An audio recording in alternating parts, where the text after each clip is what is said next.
গণতন্ত্র তৈরিতে নেই দৃশ্যমান অগ্রগতি, ছুটি শেষে শুরু হবে কার্যক্রম, ৩০০ আসনের প্রস্তুতি নিচ্ছেন নেতারা। আমরা যদি আমাদের সাংগঠনিক কার্যক্রম যদি আমরা ভালোভাবে সম্পন্ন করতে পারি, তা সারা দেশের ৩০০টি আসনে আমরা প্রার্থী দিতে সক্ষম হব।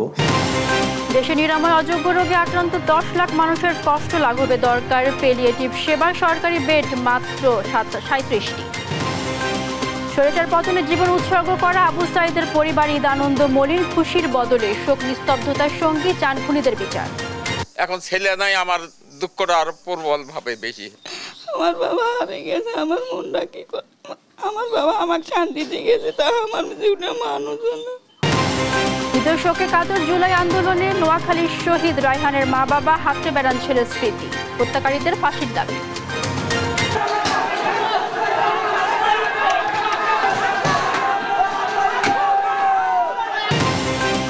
হবিগঞ্জে তুচ্ছ ঘটনা নিয়ে কয়েক গ্রামবাসীর রাতভর সংঘর্ষ, পুলিশ সহ আহত অর্ধশত, ব্রাহ্মণবাড়িয়া দুপক্ষের সংঘর্ষে আহত ১৫।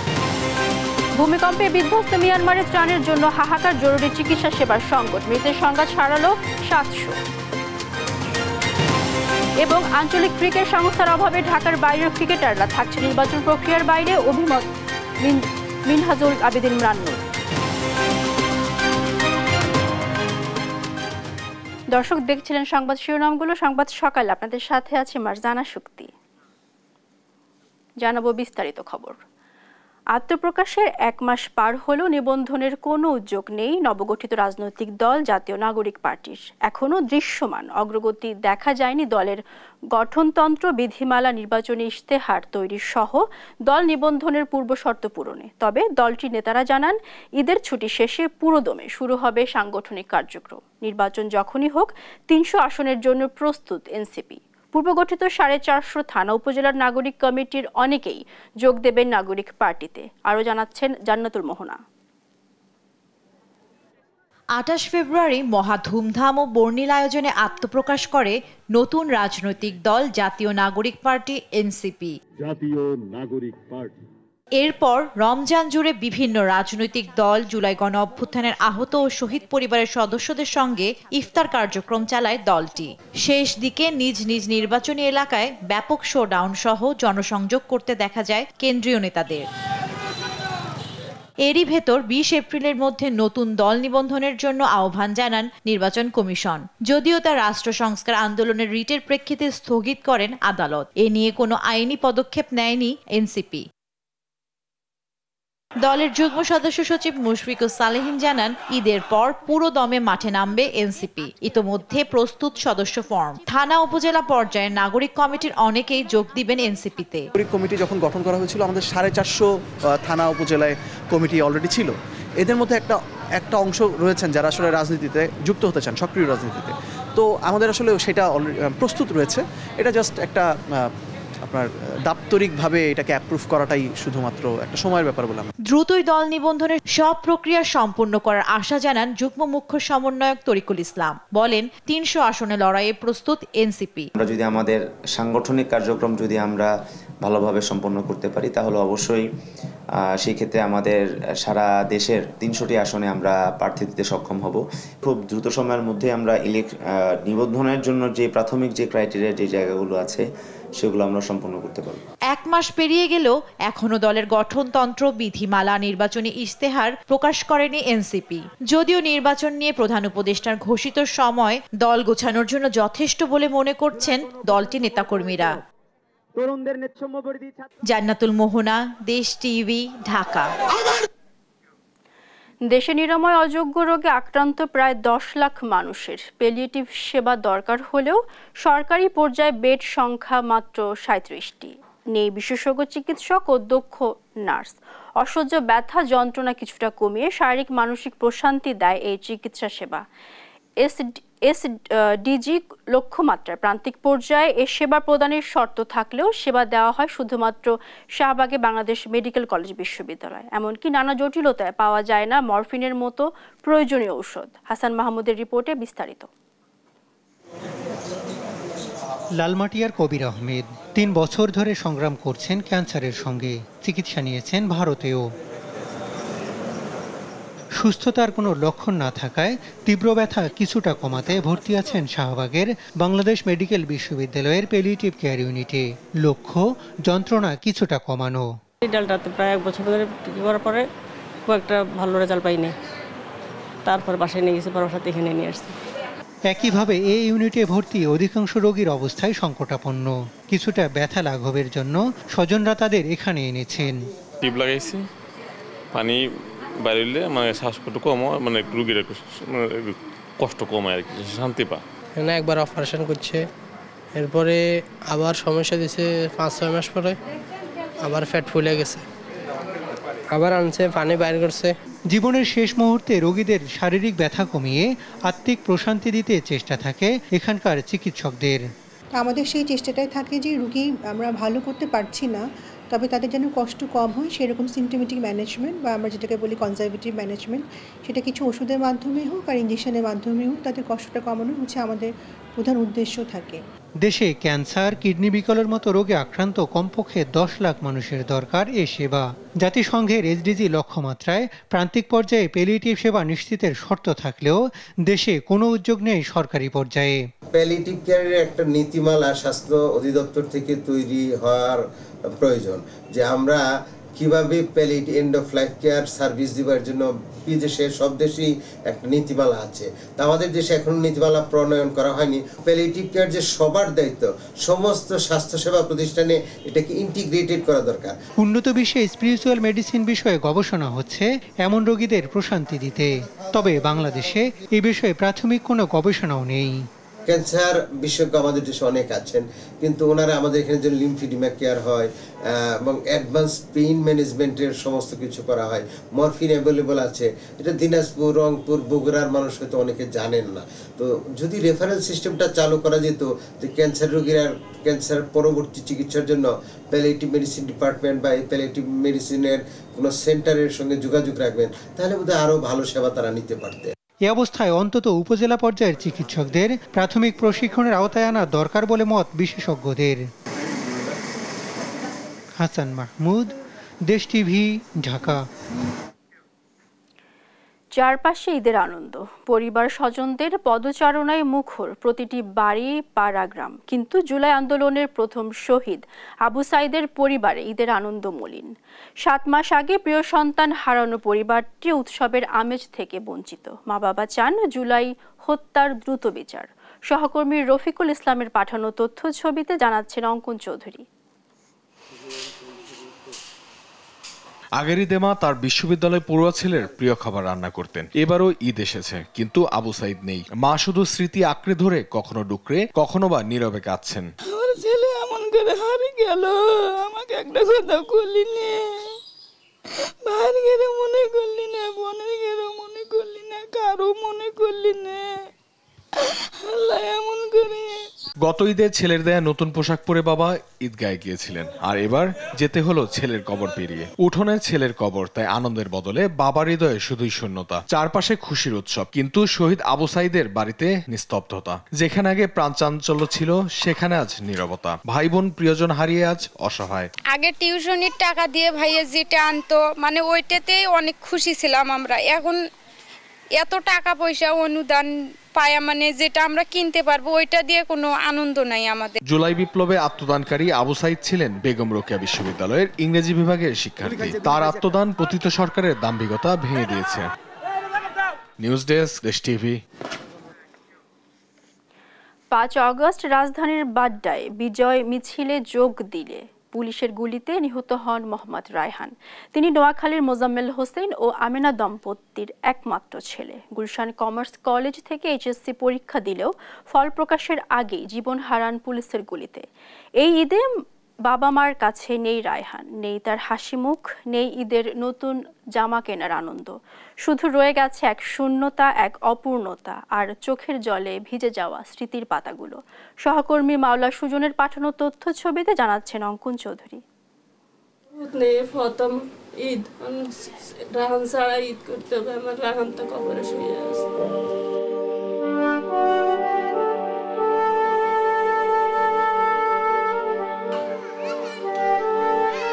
নোয়াখালীর মোহাম্মদ রায়হান 5 আগস্ট রাজধানীর বাড্ডায় বিজয় মিছিলে যোগ দিলে পুলিশের গুলিতে নিহত হন। তিনি নোয়াখালীর মোজাম্মেল হোসেন ও আমেনা দম্পতির একমাত্র ছেলে। গুলশান কমার্স কলেজ থেকে HSC পরীক্ষা দিলেও ফল প্রকাশের আগেই পুলিশের গুলিতে মারা যান তিনি। রায়হানের বাবা বাড্ডায় কেয়ারটেকারের কাজ করতেন আর মা নোয়াখালীতে থাকতেন। 6 আগস্ট জানাজা শেষে তাকে পারিবারিক কবরস্থানে দাফন করা হয়। পরিবার তার অকাল মৃত্যুতে শোকে ভেঙে পড়েছে। বিশেষ করে ছোট বোন স্মৃতিচারণ করে কাঁদছে। এই রমজানে আমার রায়হান আর বেঁচে নেই, আমার বাবার কবরে শুয়েছে। তার বোনে কালকে বলছে, মা আমার ভাই ইত্তের লইছে, ভাই আমার ইত্তের ইলি কত দুষ্টামি করছে। ভাইয়ের 27 মসজিদের পাঞ্জাবি গিয়ে দি মসজিদের যা বাইরে বোনের একটা ভাই বোন আই পাঞ্জাবি গিয়ে দিছে, আমাদের পাঞ্জাবি ভালো লাগছে না। কিন্তু ভাই বোন কত দুষ্টামি গেছে। রায়হানের পরিবারের জন্য এবারের ঈদ কেবল অশ্রু আর স্মৃতির ভার। অপরাধীদের দ্রুত বিচারের আওতায় দেখতে চায় রায়হানের পরিবার। নিউজ ডেস্ক, দেশ টিভি। মানিকগঞ্জে বসবাসরত ভাসমান বেদে পরিবারগুলো ঈদের আনন্দ থেকে বঞ্চিত। সমাজের মূল স্রোতে যুক্ত হতে না পারায় তারা ক্রমশ সংকটে পড়ছে। ভোটার হওয়া সত্ত্বেও নাগরিক সুবিধা পাচ্ছে না। বর্তমানে অতি কষ্টে দিন কাটাচ্ছে এসব পরিবার। সহকর্মী আব্দুল আলিমের পাঠানো তথ্য ছবিতে আরও জানাচ্ছেন অঙ্কন চৌধুরী। এক সময় মাথায় ঝুড়ি আর কাঁধে ব্যাগ নিয়ে বিভিন্ন গ্রামে গ্রামে ঘুরে বেড়ানো বেদেদের দেখা মিলে না আর আগের মতো। চুরিফিতা, তাবিজ বিক্রি কিংবা সাপের খেলা দেখিয়ে জীবিকা নির্বাহ করা এসব মানুষ এখন কঠিন বাস্তবতার মুখোমুখি। কাজের সুযোগ সীমিত হয়, আর্থিক সংকটে ভুগছেন তারা। ঈদ তাদের জন্য বয়ে আনেনি কোনো ধরনের খুশির বার্তা।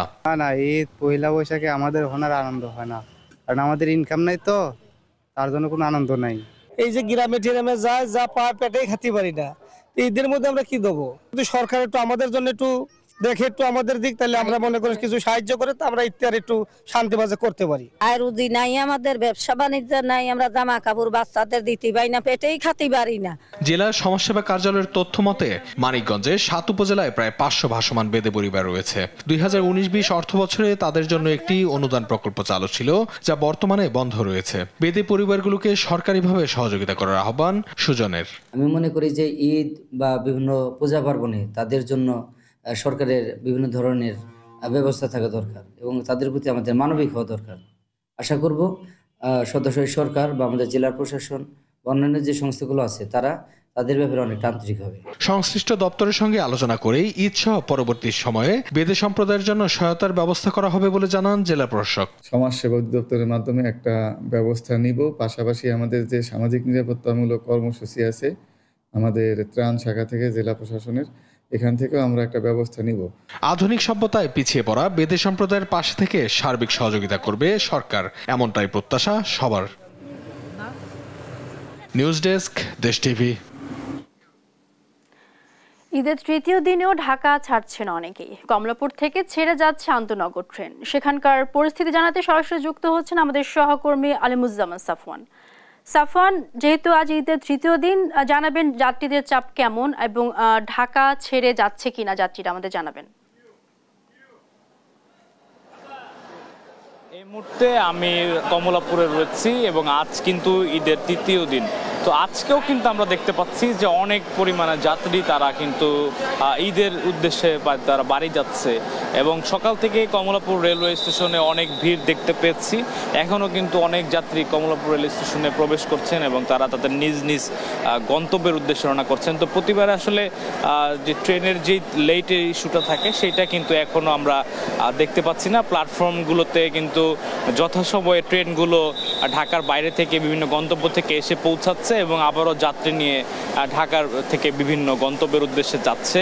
তো এর আগে আমরা জানাচ্ছিলাম যে কমলাপুরে আসলে 3 স্তরের টিকিট চেকিংয়ের এক ব্যবস্থা ছিল ঈদের আগে, সেটি আসলে একটু কমিয়ে এখন 1 স্তরে নিয়ে আসা হচ্ছে। শুধুমাত্র স্টেশনে প্রবেশের মুহূর্তেই আসলে যাত্রীরা তাদের টিকিট আসলে দেখিয়ে তারপরে প্ল্যাটফর্মে প্রবেশ করছেন এবং অনেকে কিন্তু আবার আজকে ঢাকায় ফিরেও আসছেন তাদের গন্তব্য থেকে আসলে ঈদ শেষে।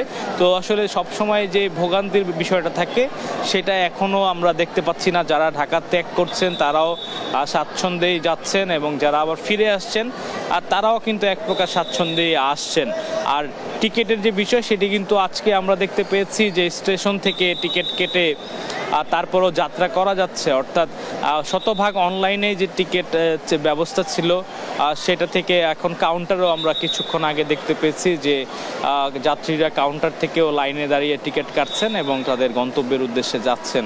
এবং এখানে দেখতে পাচ্ছেন যে কমলাপুরের প্রবেশের মুখে আসলে তারা যাত্রীদেরকে টিকিট চেকিং করছে, তারপরে আসলে প্ল্যাটফর্মের ভেতরে প্রবেশ করে দিচ্ছেন। তো সারা দেশে যে 43 জোড় আন্তনগর এছাড়া যে কমিউটার ট্রেনগুলো চলাচল করে সেগুলো কিন্তু চলছে।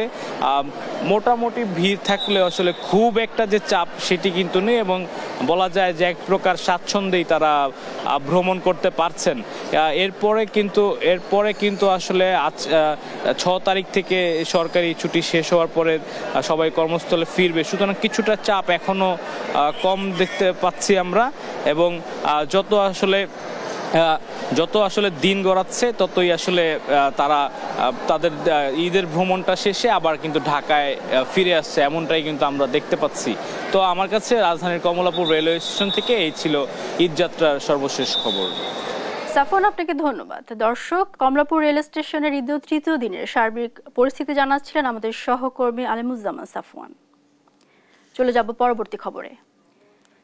ঈদের ছুটিতে সমুদ্রের ঢেউ আর পাহাড়ের স্নিগ্ধতা উপভোগ করতে পর্যটকদের ভিড় জমেছে দেশের বিভিন্ন পর্যটন কেন্দ্রে। কক্সবাজার, কুয়াকাটা, রাঙামাটি, খাগড়াছড়ি, চট্টগ্রাম, মৌলভীবাজার সহ পর্যটন সমৃদ্ধ এলাকায় ঈদের আমেজ বিরাজ করছে। পরিবার পরিজন নিয়ে ঈদ উদযাপনে ভ্রমণ প্রেমীরা আনন্দ ভাগাভাগির পাশাপাশি প্রকৃতির সৌন্দর্য উপভোগ করছেন। অঙ্কন চৌধুরীর রিপোর্টে বিস্তারিত। ঈদের ছুটিতে দেশের পর্যটন স্পটগুলোতে মানুষের ঢল নেমেছে। কক্সবাজারের সমুদ্র সৈকতে ঈদের আনন্দ আর ঢেউয়ের গর্জন একসঙ্গে উপভোগ করছেন হাজারো মানুষ। অনেক বেশি ভালো লাগছে, এবারে ঈদ অনেক বেশি সুন্দরভাবে উদযাপন করতে পারছি এই কক্সবাজারের সৌজন্যে। পটুয়াখালীর কুয়াকাটা সমুদ্র সৈকতেও ঈদের আনন্দে মেতেছে পর্যটকরা। সৈকতের নোনা জলে গা ভিজিয়ে প্রিয়জনদের সঙ্গে সেলফি তুলে আর প্রাকৃতিক সৌন্দর্য উপভোগ করে আনন্দ ভাগাভাগি করছেন তারা। প্রাকৃতিক সৌন্দর্য এত নয়নাভিরাম যে মনে হয় যে পানি এবং আকাশ মিশে গেছে। ঈদের দ্বিতীয় দিন রাঙামাটির বিনোদন কেন্দ্রগুলোতেও দর্শনার্থীদের ভিড়ে মুখরিত। বিভিন্ন বিনোদন কেন্দ্রে পর্যটকদের উপস্থিতি লক্ষ্য করা যাচ্ছে। খাগড়াছড়ির পর্যটন কেন্দ্রগুলোতেও স্থানীয় দর্শনার্থীরা ঘুরতে আসছেন, তবে এবার পর্যটকের সংখ্যা তুলনামূলকভাবে কম থাকলেও নিরাপত্তা ব্যবস্থা জোরদার করা হয়েছে। চট্টগ্রামের ফয়েজ লেক ওয়াটার পার্কে ঈদের দ্বিতীয় দিনেও ছিল দর্শনার্থীদের উপচে পড়া ভিড়। পরিবারের সব বয়সের সদস্যরা ওয়াটার পার্কের বিভিন্ন রাইড আর প্রাকৃতিক সৌন্দর্য উপভোগে মগ্ন ছিলেন। পরিবেশটা সুন্দর, পাহাড়, পার্কটা সুন্দর, ছেলেমেয়েরা খেলা করতেছে, সব মিলে আলহামদুলিল্লাহ খুব ভালো। মৌলভীবাজারের চা বাগান ও অন্যান্য পর্যটন কেন্দ্রগুলোতেও ঈদের ছুটির দিনে দর্শনার্থীদের উপস্থিতি ছিল লক্ষণীয়। পাহাড়, চা বাগান আর প্রাকৃতিক মোহনীয় দৃশ্যাবলীর মাঝে আনন্দ ভাগাভাগি করছেন পর্যটকরা। থেকে আসছি 2500, ওখান থেকে আসছি ঘোরার জন্য, আসছি ঘুরতেছি, ভালো লাগতেছে। শরীয়তপুরে ঈদ উপলক্ষে দেশের বিভিন্ন জেলা থেকে পর্যটকরা মডার্ন ফ্যান্টাসি ও চিড়িয়াখানায় ভিড় জমিয়েছেন। আমার ছোট ভাই বোনদের নিয়ে এসেছি, ভালো লাগছে, এটা আমি আসলে প্রথম এসেছি এখানে। দিনাজপুরের স্বপ্নপুরীতেও দর্শনার্থীদের উপচে পড়া ভিড় লক্ষ্য করা যাচ্ছে। দেশের বিভিন্ন স্থান থেকে লোকজন এখানে বেড়াতে আসছেন। বিনোদনমূলক আয়োজনের কারণে ঈদের ছুটিতে স্বপ্নপুরী উৎসবমুখর পরিবেশ ধারণ করেছে। দেশের পর্যটন কেন্দ্রগুলোতে কোলাহলমুক্ত পরিবেশে পরিবারের সঙ্গে ঈদ উদযাপন করে সবাই মেতে উঠেছেন উৎসবের আমেজে। অঙ্কন চৌধুরী, দেশ টিভি। ঈদ পর্যটনের খবর জানাতে শরীয়তপুর থেকে সরাসরি যুক্ত হচ্ছেন আমাদের সহকর্মী সাইফুল ইসলাম আকাশ। জানাবেন যে শরীয়তপুরের পর্যটন স্পটে ভ্রমণ প্রেমীদের সমাগম কেমন দেখছেন? জি, আপনি যেমনটি বলছিলেন, শরীয়তপুরে কিন্তু আমরা দেখেছি গতকালকে বিকেলের দিকে যে উপস্থিতি আমরা দেখেছি দর্শনার্থীদের, সেক্ষেত্রে এই মুহূর্তে আমরা অবস্থান করছি শরীয়তপুরের প্রাণকেন্দ্রে শরীয়তপুর পার্কে। এখানে কিন্তু এখনো খোলা হয়নি এই পার্কটি, যেখানে কিন্তু আমরা জানতে পেরেছি সকাল 11টা থেকে কিন্তু রাত 9টা পর্যন্ত এই পার্কটি চলমান থাকে এবং দর্শনার্থীদের অনেক ভিড় থাকে এখানে। তো জেলা প্রশাসনের মাধ্যমে এই পার্কটি পরিচালিত হয়। সেক্ষেত্রে কিন্তু প্রবেশদ্বারে কিন্তু 30 টাকা রাখা হচ্ছে এবং এখানে কিন্তু অত্যাধুনিক 24টি রাইড রয়েছে, যার মধ্যে 4টি ইলেকট্রিক রাইড রয়েছে। সেই 4টি রাইডে কিন্তু 50 টাকা করে নেওয়া হয়ে থাকে এবং এখানকার যারা দর্শনার্থীরা রয়েছেন তাদের সাথে গতকালকে আমরা কথা বলে যেটি জানতে পেরেছি, এই রাইডের যে মূল্য সেটি যদি একটু কমিয়ে আনা যেত তাহলে কিন্তু তারা এই রাইডগুলোতে তারা চড়তে পারতো বলে আমাদেরকে জানিয়েছে। পাশাপাশি তারা আমাদেরকে যেটি জানিয়েছে যে এই যে শিশু পার্কটি রয়েছে সেই শিশু পার্কে কিন্তু নারী ও শিশুদের জন্য একটি শৌচাগার নেই। সেই শৌচাগার যদি হতো তাহলে এখানে আর দর্শনার্থী আরো বাড়তে পারতো বলে আমাদেরকে তারা জানিয়েছে। এই বিষয়ে জেলা প্রশাসকের মাধ্যমে আমরা যখন জানতে চাই তখন তিনি আমাদেরকে যেটি জানিয়েছেন, এখন এই পার্কের যে সংস্কার কাজ সেটা কাজটি চলমান রয়েছে, এ কারণে কিন্তু তারা সেই কাজগুলো করবে বলে আমাদেরকে জানিয়েছে। এবং দর্শনার্থীরা যেটি বলছে, যদি এই পার্কে আরো কিছু রাইড সংযোজন করা হতো, যেমন সুইমিং পুল, তারপরে দেখা গেছে যে যেই রাইডগুলো যারা এই দর্শনার্থীরা রয়েছে তাদের জন্য যেই রাইডগুলো করা হয়েছে সেগুলো যদি ঠিকভাবে সংস্কারের পাশাপাশি যদি ভালোভাবে করা হতো তাহলে হয়তো বা তাদের জন্য ভালো হতো। তবে জেলা প্রশাসক আমাদেরকে যেটি জানিয়েছে, অতি দ্রুত এই সমস্যার সমাধান তিনি করবে। এই ছিল শরীয়তপুরের বিনোদন কেন্দ্র থেকে সর্বশেষ। আকাশ, আপনাকে ধন্যবাদ। ভোজন রসিকদের কাছে পুরান ঢাকার নাজিরা বাজারের কাজী আলাউদ্দিন রোড এক পরিচিত নাম। দিন কিংবা রাত নাম করা সব বিরিয়ানি, কাবাব আর লাস্সির স্বাদ নিতে ভোজন রসিকদের ভিড় লেগেই থাকে। এবারে ঈদের ছুটিতে যেন আরো বেশি জমজমাট ঐতিহ্যবাহী এলাকাটি। বাহারি খাবারের স্বাদ নিতে পরিবার পরিজন নিয়ে অনেকে ছুটে আসছেন। সাদ আহমেদের রিপোর্টে বিস্তারিত জানবো।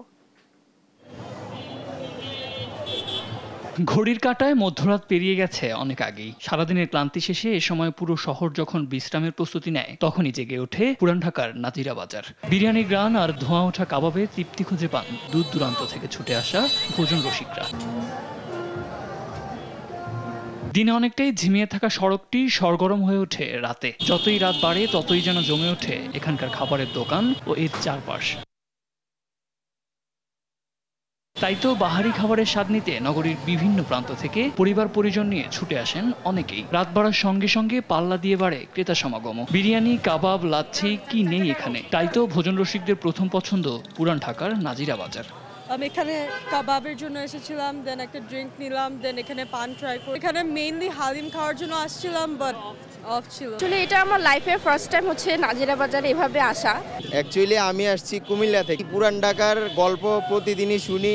এখন যে রাত্র 2টা বা 2:30 বাজতেছে, মনেই হচ্ছে না যে 2টা 2:30, মনে হচ্ছে যে 8টা 9টা বাজে এরকম। কারো মতে স্বৈরাচার সরকারের পতনের পর এবারই প্রথম প্রাণ খুলে ঈদ উদযাপন করছে দেশের মানুষ। তারা বলছেন এবারের ঈদ অন্যান্য বারের চেয়ে আলাদা। এবারের ঈদে যোগ হয়েছে বাড়তি আমেজ। স্বৈরাচারকে দেশ থেকে বিতাড়িত করে যে শান্তিটা আমরা পাচ্ছি তারই বহিঃপ্রকাশ আজকে পুরান ঢাকা। অন্যদিকে বিক্রেতারা বলছেন ঈদ ঘিরে ভালোই হচ্ছে বেচাকেনা। আচ্ছা, অনেক চাপ, অনেক ভিড় আছে, আলহামদুলিল্লাহ ভালো, অনেক ভালো হয়। পুরান ঢাকার আরেক অন্যতম ঐতিহ্য বিউটি লাচ্ছি। তৃষ্ণার্ত পথিক কিংবা ভোজন রসিক সবারই পছন্দের তালিকায় শীর্ষে এ লাচ্ছি। 1922 সালে প্রতিষ্ঠিত এ লাচ্ছি এখন চতুর্থ প্রজন্মের হাতে এসে পৌঁছেছে। দিন কিংবা রাত সবসময় ভিড় লেগে থাকে এখানে। 4th জেনারেশন চলতেছে, আমরা এখন নাতি। হ্যাঁ, দাদার বাবা করেছে আর কি এই ব্যবসা। আব্দুল আজিজ মিয়া ব্যবসাটা স্টার্ট করেছিল। জনসন রোডে ফুটপাত থেকে স্টার্টিং আমাদের। নাজিরা বাজার ঘিরে শুধু পুরান ঢাকাই নয়, পুরো শহরবাসীর রয়েছে আলাদা আবেগ। তাই তো ঈদ কিংবা উৎসবে ভোজন রসিকেরা পরিবার পরিজন নিয়ে ভিড় করেন এখানে। সাদ আহমেদ, দেশ টিভি, ঢাকা।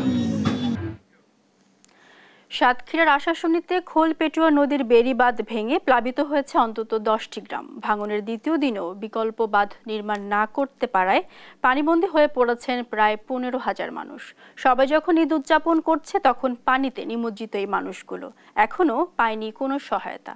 সহকর্মী শরীফুল্লাহ কায়সার সুমনের রিপোর্ট, জানাচ্ছেন আপন অপু। সারা দেশের মানুষ যখন মহাসমারোহে ঈদ উদযাপন করছে তখন বানের জলে ভাসছে সাতক্ষীরার প্রায় 15,000 মানুষের স্বপ্ন। বাঁধ ভেঙে তলিয়ে গেছে ঘর বাড়ি, ফসলি জমি, ভেসে গেছে পুকুর ও মাছের ঘের। আমাদের রাত্রি পানিতে সব তলিয়ে গেছে, পুকুর টুকুর, মিষ্টি পুকুরের পানি টানি সব নষ্ট হয়ে গেছে। খাবার পানি টানি অসুবিধে খুব, খাবার পানি টানি নেই, আর এমনি বাথরুম টুম কিছু নেই, মানে কোনো কোনো জিনিস নেই।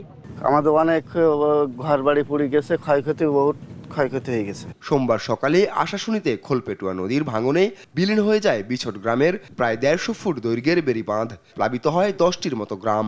দেখা দিয়েছে মানবিক বিপর্যয়। আমরা এখানে প্রায় 1,500-2 হাজারের মতো লোক আমরা কাজকাম শুরু করি এবং বাঁধ মোটামুটি একটা আটকানোর অবস্থায় চলে যাই। দুর্গতরা বলছেন শিগগিরই বিকল্প বাঁধ নির্মাণ করা না গেলে প্লাবিত হবে নতুন নতুন এলাকা। দ্রুত বাঁধ নির্মাণে সবার সহযোগিতা চাইলেন স্থানীয় জনপ্রতিনিধি। সুপেয় পানির অভাব এবং খাদ্য অভাব দেখা যাচ্ছে। এই নদীতে সার ভাটার সময় 35 হাত পানি থাকে এবং জোয়ারের সময় আরো 20 হাত পানি ওঠে। পানি উন্নয়ন বোর্ড জানিয়েছে ইতোমধ্যে বাতিল করা হয়েছে কর্মকর্তাদের ছুটি। আর উপজেলা নির্বাহী কর্মকর্তা বলছেন জরিপের পর দেয়া হবে সহায়তা। দ্রুত বিকল্প বাঁধ নির্মাণ করে ভোগান্তি লাঘবের দাবি দুর্গতদের। নিউজ ডেস্ক, দেশ টিভি। সাতক্ষীরার আশাশুনিতে বিধ্বস্ত বেড়িবাঁধ এলাকায় রয়েছেন সহকর্মী শরীফুল্লাহ কায়সার, সরাসরি যুক্ত হচ্ছেন আমাদের সাথে। শরীফুল, ভেঙে যাওয়া বাঁধ মেরামত শুরু হয়েছে কিনা, দুর্গতরা সহায়তা পাচ্ছে কিনা, সার্বিক পরিস্থিতি আমাদের জানাবেন। মার্জানা, দাঁড়িয়ে আছি সাতক্ষীরার আশাশুনি উপজেলার আনুলিয়া ইউনিয়নের যে বিছটের বেড়িবাঁধ খোলপেটুয়া নদীর যে বেড়িবাঁধের ভাঙন, সেই ভাঙন এলাকাতে ভাঙনের ফলে খোলপেটুয়া নদীর যে লোনা পানি, সেই লোনা পানি কিন্তু প্রতিটি বাড়িতে বাড়িতে প্রবেশ করেছে। ফসলে যে পাকা ধান ঘরে উঠতো কিছুদিন পর, আপনি জানেন এইখানে ফসল উৎপাদন করা যে দেশের যে কোনো স্থানে চাইতেও কঠিন, কারণ এখানে লবণ পানি, এখানকার মাটি অনুর্বর। সেই জায়গায় এখানকার মানুষ অত্যন্ত পরিশ্রম করে একটি সোনার ফসল ফলিয়েছিল। তারা মাছ চাষ করেছিল, সব কিছু একেবারে লোনা পানিতে ভেসে গিয়েছে। চোখের লোনা পানি আর এই লোনা পানি একাকার হয়ে গিয়েছে। সারা দেশের মানুষ যখন, সারা পৃথিবীর মুসলিম যে জনগোষ্ঠী যারা আনন্দে, যারা উৎসবে মেতেছিল ঈদে, তখন কিন্তু এই আনুলিয়ার মানুষ তখন কিন্তু কেঁদেছে। তখন আমি একটু দেখানোর চেষ্টা করছি কিভাবে তারা তাদের এই ফসলটি যে ঘরে ওঠানোর কথা ছিল, সেই ফসল একেবারে লোনা পানিতে পাকা ধান নষ্ট হয়ে গিয়েছে। এই বিপর্যয় দীর্ঘদিনের, এখানকার মানুষের ক্ষোভও দীর্ঘদিন। এইটা এখানকার স্থানীয় মানুষ কি বলছে এ ব্যাপারে? জি, আমরা সাতক্ষীরা জেলার আশাশুনি উপকূলীয় এলাকার মানুষ।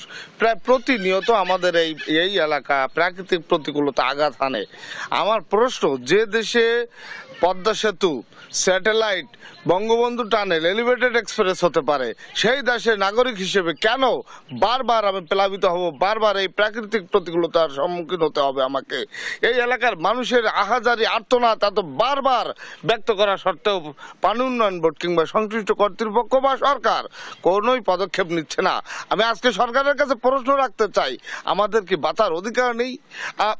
সরকার সহ আর অন্যান্য দেশের মানুষ পিচের রাস্তায় 10তলা বিল্ডিং এ থাকবে, আর আমার দেশের মানুষ এই বারবার প্লাবিত হবে। এই গত ঈদের দিন এই খোলপেটুয়া নদীর বাঁধ ভেঙে লোকালয়ে যে পানি প্রবেশ করেছে, দেখতে পাচ্ছেন শত শত একর জমি, ধানের জমি, ঘেরের জমি আজকে লবণ পানিতে প্লাবিত। আমি বলতে চাচ্ছি, আমাদের এখন একজন মানুষ এখানে মারা গেলে তার দাফন করার জায়গাটুকু পর্যন্ত নেই। যেমনটি শুনছিলাম যে এখন কিন্তু এখানকার মানুষের দাফন করবারও কিন্তু এতটুকু জায়গা নেই। গতকাল এই আনুলিয়ার মানুষ এখানে কিন্তু একজন মানুষের মৃত্যু হয়েছে, কিন্তু এখানে তার দাফন কাজটি করা কিন্তু কঠিন হয়েছে। আজকে তিনটা দিন এই আনুলিয়ার মানুষ চোখের পাতা এক জায়গায় করতে পারেনি। আমরা কিন্তু আজকে এই সংবাদকর্মীরা এখানে উপস্থিত আছি আজ 3 দিন। আমাদেরও একই সাথে কিন্তু আমরা কিন্তু এই 3 দিন 3টি রাত আমরা কিন্তু সেই ঈদের দিন থেকে আমরাও ঘুমোতে পারিনি। একইভাবে এই বিপর্যয়ের মধ্যে রয়েছে এখানকার নারী, শিশু, ছোট ছোট শিশুরা সাংঘাতিকভাবে বিপর্যয়ের মধ্যে রয়েছে। এখানে এখনো পর্যন্ত মানবিক যে সহযোগিতা, সেই সহযোগিতাটুকুও কিন্তু পৌঁছায়নি।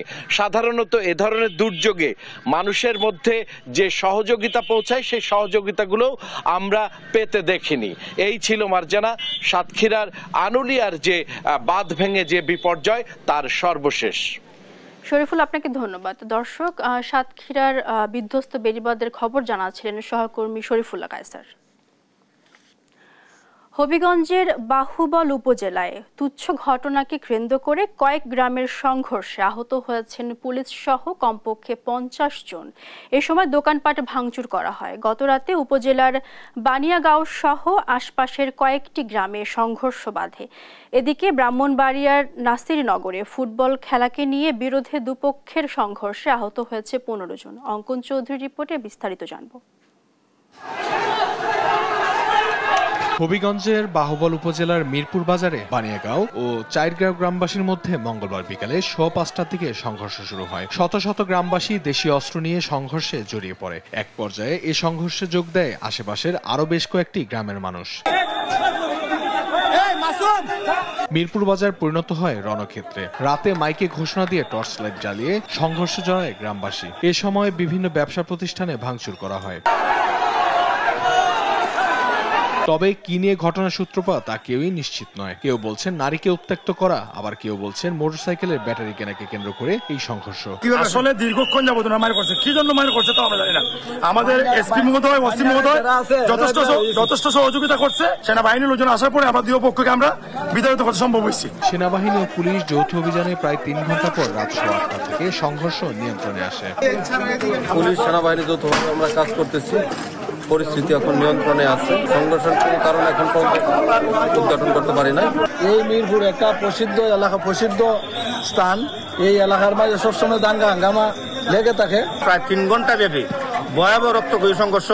ঘটনার কারণ এখনো আমরা নির্ধারণ করতে পারি নাই। সেনাবাহিনী এবং পুলিশের যৌথ মহড়ায় এলাকার স্থানীয় মুরব্বীদের সহযোগিতায় আপাতত নিয়ন্ত্রণে আছে। অন্যদিকে ব্রাহ্মণবাড়িয়ার নাসিরনগরে ফুটবল খেলায় বাধা দেওয়াকে কেন্দ্র করে দুপক্ষের সংঘর্ষ হয়। এতে আহত হয় অন্তত 15 জন। মঙ্গলবার বিকেলে চাপড়তলা গ্রামের মালেক ও ইউসুফ গোষ্ঠীর মধ্যে দেশীয় অস্ত্র দিয়ে ঘণ্টাব্যাপী এই সংঘর্ষ হয়। পরে এক পর্যায়ে পুলিশ এসে পরিস্থিতি নিয়ন্ত্রণে আনে।